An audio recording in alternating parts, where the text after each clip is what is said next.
আচ্ছা, ঠিক আছে, আমি বুঝতে পেরেছি। কিন্তু আমি তো একজন সাধারণ মানুষ।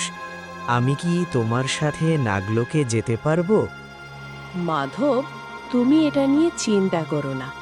আমি যেহেতু আছি, তাহলে এখানে তোমার কোনো সমস্যাই হবে না। কারণ ওটা আমার এলাকা। এটা সম্পর্কে সব কিছু আমি খুব ভালো করেই জানি। এরপর তারা দুজন নাগলোকের উদ্দেশ্যে হাঁটতে থাকে।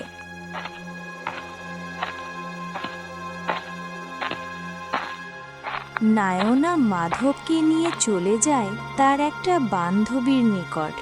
কারণ মাধব যদি এভাবে সাধারণভাবে নাগলোকে চলে যায়, তাহলে তার শরীর নাগলোকের আবহাওয়া সহ্য করতে পারবে না। তাই তাকে তার বান্ধবীর কাছে নিয়ে যাওয়া হয়। সুস্মিতা, কোথায় তুমি? আমি নাইনা। দেখা দাও, আমি তোমার বান্ধবী নাইনা। আমি তোমার কাছে একটা বিশেষ সাহায্যের জন্য এসেছি। আমার সামনে দেখা দাও। তারপর নয়নার বান্ধবী সুস্মিতা তাদের সামনে চলে আসে। আরে নায়না, তুমি কোথা থেকে আসলে? আজকে প্রায় 25 বছর পর তোমাকে দেখলাম। তোমাকে অনেক খুঁজছি, কিন্তু তুমি কোথায় বেপাত্তা হয়ে গেলে? সুস্মিতা, আজ থেকে প্রায় 20 বছর আগে আমি নাগরাজ, অভিমান্য এবং তার বাবা শ্যাম দেবের কারণে পাথর হয়ে গিয়েছিলাম। তার আগে আমি একজন মানুষের সাথে বিবাহ বন্ধনে আবদ্ধ হয়েছি। তিনি হচ্ছেন আমার স্বামী। আমি পাথর হওয়ার আগে আমাদের 2টি সন্তান হয়েছিল। আমি পাথর হয়ে যাওয়ার পর আমার স্বামী একটা সন্তানকে নদীতে ভাসিয়ে দিয়েছিল আর অন্য সন্তানকে লালন পালন করেছে। এই সন্তান 20 বছর পর আমাকে আবারও পাথর থেকে মানুষের রূপ দিয়েছে। ও, তাহলে এই ছিল ঘটনা। আমি তো আরো কত কিছু চিন্তা করছিলাম।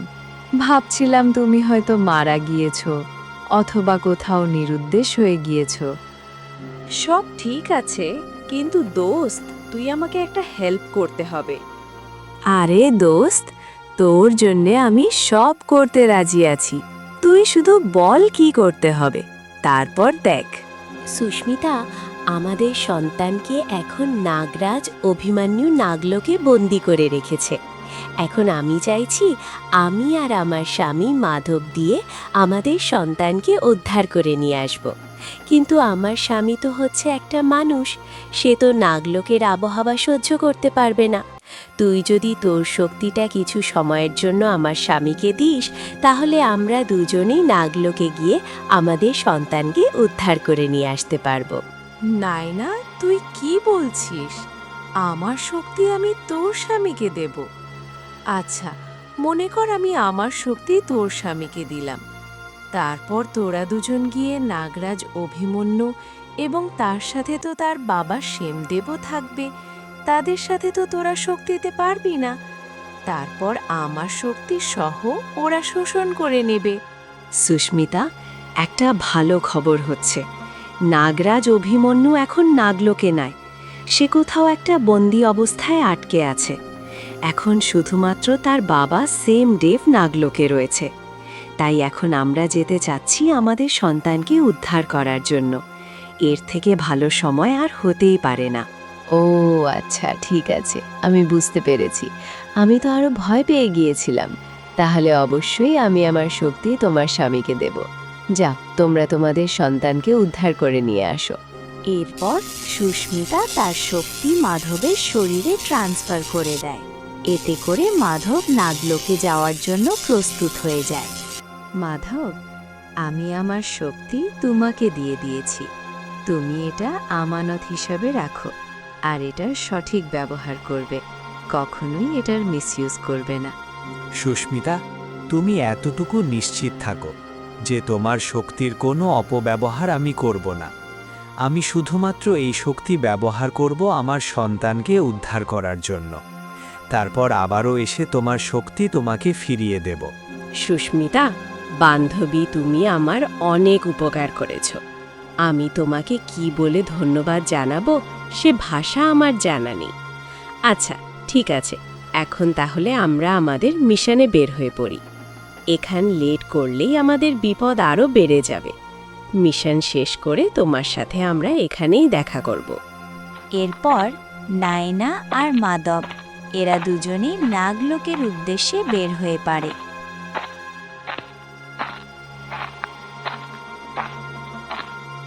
বেশ খানিকক্ষণ হাঁটার পর এরা দুজন নাগলোকে প্রবেশ করে।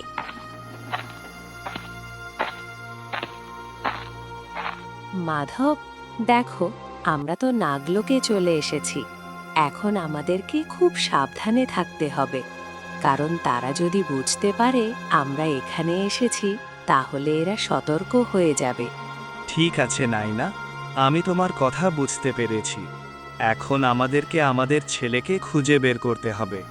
তারা তাকে কোথায় বন্দি করে রেখেছে? মাধব, আমার মনে হয় আমাদের জাদুর আয়নার সাহায্য নেওয়া উচিত। তাহলে আমরা সঠিকভাবে বুঝতে পারব আমাদের সন্তানকে কোথায় বন্দি করে রাখা হয়েছে, আর আমাদের বেশি সময়ও নষ্ট হবে না। নায়না, আমি তো জাদুর আয়নার কথা ভুলেই গিয়েছিলাম। তুমি ভালো কথা মনে করেছো। ঠিক আছে, এখনই জাদুর আয়নার কাছে সাহায্য চাও। এরপর নায়না মনে মনে জাদুর আয়নাকে স্মরণ করে। তার কিছুক্ষণ পরই জাদুর আয়নাটি তাদের সামনে উপস্থিত হয়ে যায়। কি ব্যাপার নায়না, তুমি আমাকে স্মরণ করেছো? তুমি আমার কাছ থেকে কিছু জানতে চাও কি?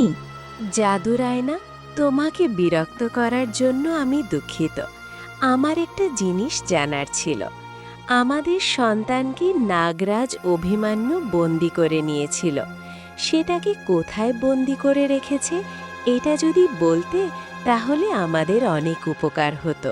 দেখো নায়না, প্রথম কথা হচ্ছে তুমি আমাকে বিরক্ত করার অধিকার তোমার রয়েছে, কারণ সেই অধিকার তুমি কঠিন পরীক্ষার মাধ্যমে অর্জন করে নিয়েছ।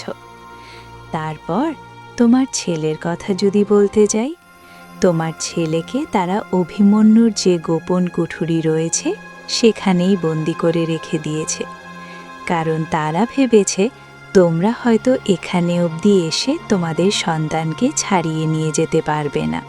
ধন্যবাদ জাদুর আয়না, তুমি আমাদের অনেক অনেক বেশি উপকার করেছো। আমাদের যদি আবারও কোনো দরকার লাগে তখন অবশ্যই আমরা তোমাকে স্মরণ করব। অবশ্যই মাধব, কেন নয়? আমি এখন তোমাদের হুকুমের গোলাম। তোমরা যে কোনো প্রশ্নই করো না কেন, আমি সেটার উত্তর দিতে বাধ্য। ঠিক আছে, এখন তাহলে আমি গেলাম। যখনই দরকার লাগবে কোনো কিছু চিন্তা না করে আমাকে স্মরণ করবে।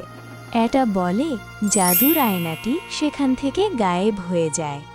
নায়না, জাদুর আয়না বলেছিল আমাদের সন্তানকে নাগরাজ অভিমন্যু তার গোপন কুঠুরিতে বন্দি করে রেখেছে। তুমি হয়তো সে জায়গাটা চিনে থাকবে, যেহেতু তুমি আগে এখানেই থাকতে। অবশ্যই মাধব, আমি চিনব না কেন? চলো, আমরা বেশি দেরি না করে নাগরাজ অভিমন্যুর সেই গোপন কুঠুরিতে চলে যাই। তারপর তারা দুজন অভিমন্যুর সেই গোপন কুঠুরির উদ্দেশ্যে হাঁটতে শুরু করে।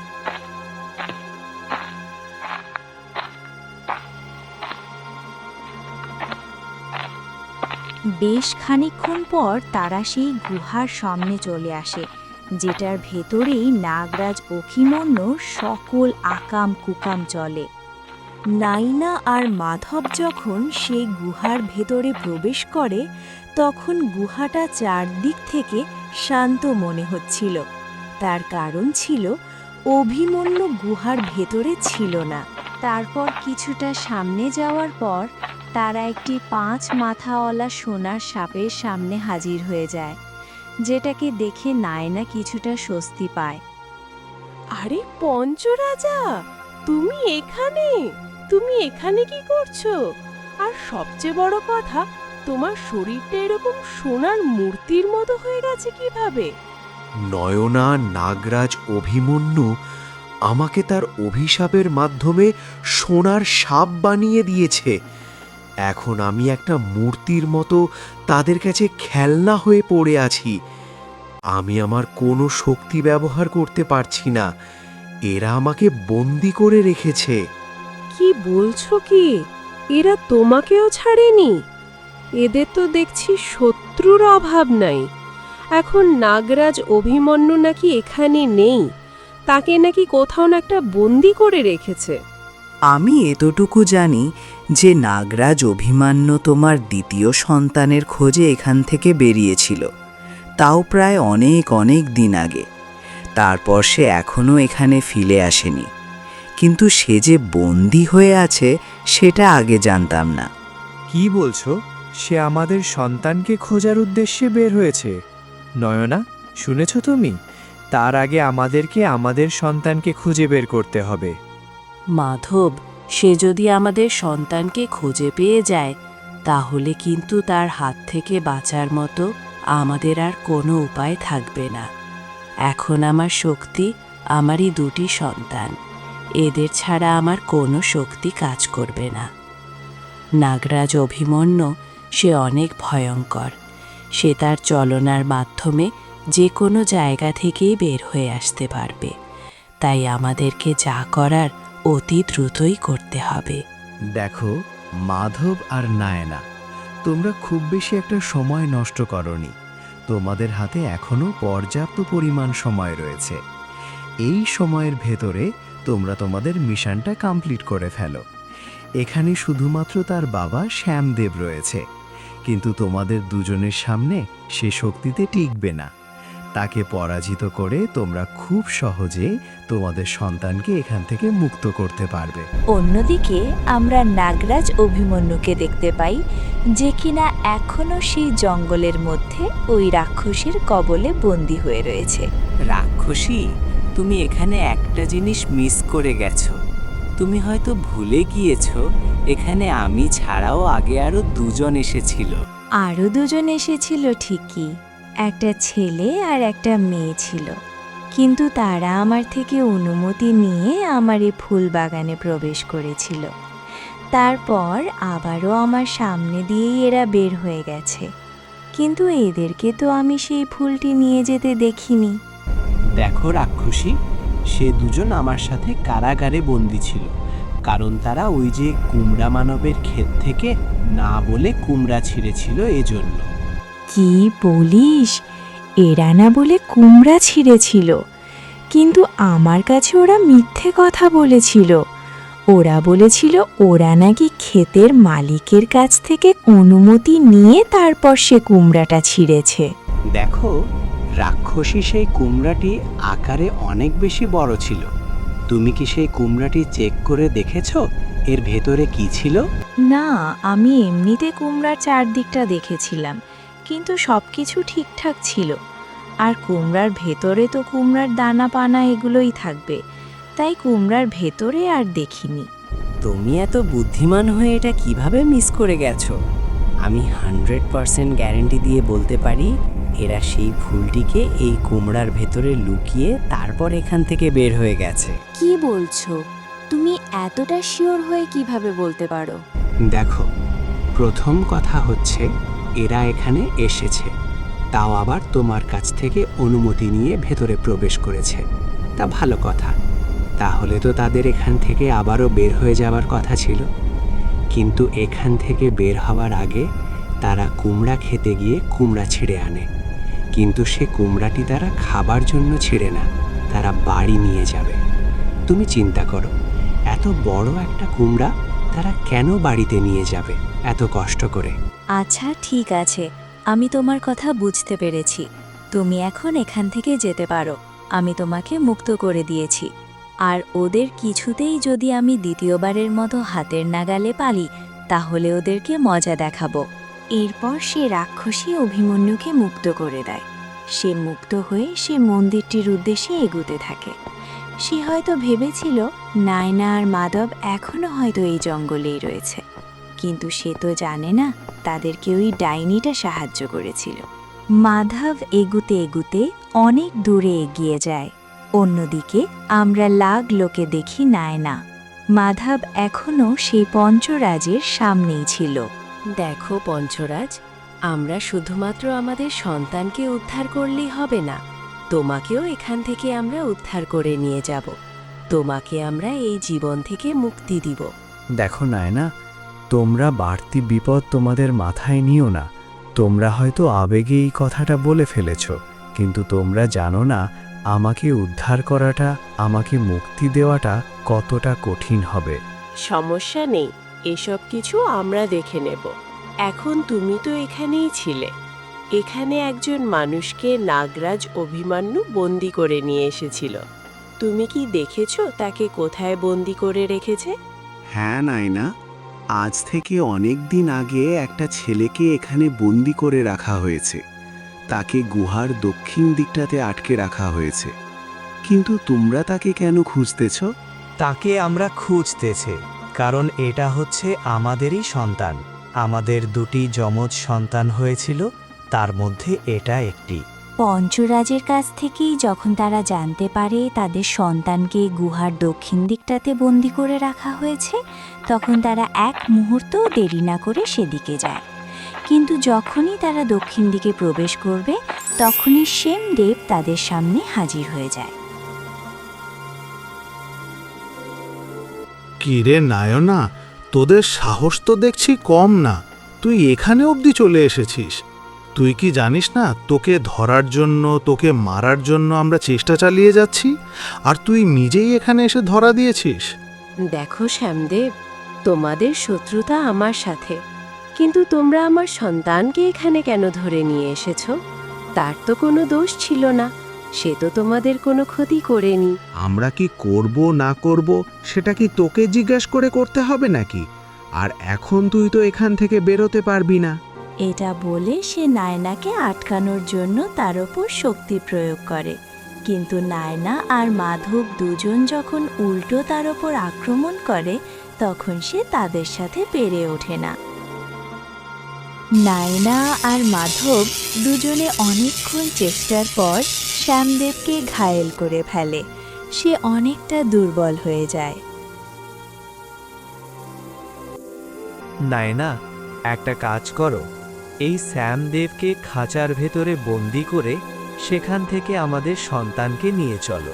তারপর নায়না তার সন্তানকে বন্দি দশা থেকে মুক্তা করে নেয়, আর শ্যামদেবকে সেই খাঁচার ভিতর বন্দি করে ফেলে।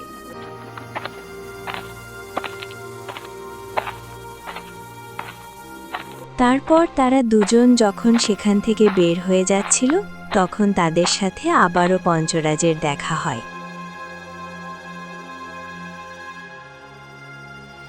পঞ্চরাজ, আমরা আমাদের সন্তানকে উদ্ধার করে ফেলেছি, আপনি চিন্তা করবেন না। আমরা এখন যাচ্ছি, আমাদের দ্বিতীয় সন্তানকে উদ্ধার করতে হবে। তারপর আমার নিজের কাছে যখন আমার দুটি সন্তান থাকবে, তখন আমার শক্তি বহু গুণে বেড়ে যাবে। তখন এসে আমি আপনাকে এখান থেকে উদ্ধার করে নিয়ে যাব। নায়না, তুমি বলেছ এতেই আমি খুশি। আমাকে উদ্ধার করতে হবে না, তুমি আগে গিয়ে তোমার সন্তানকে উদ্ধার করো। বলা তো যায় না কখন আবার অভিমন্যু ফিরে আসে। তো বন্ধুরা, এই পর্বটি এখানেই শেষ হয়ে যায়। এরপর কি হয়েছে সেটা জানতে হলে তোমাদেরকে পরবর্তী পর্বের জন্য অপেক্ষা করতে হবে। পরবর্তী পর্ব দেখতে চাইলে ভিডিওতে লাইক করে কমেন্টে পর্ব 12 লিখে কমেন্ট করো। আশা করি পরবর্তী পর্ব খুব শীঘ্রই দেখতে পাবে।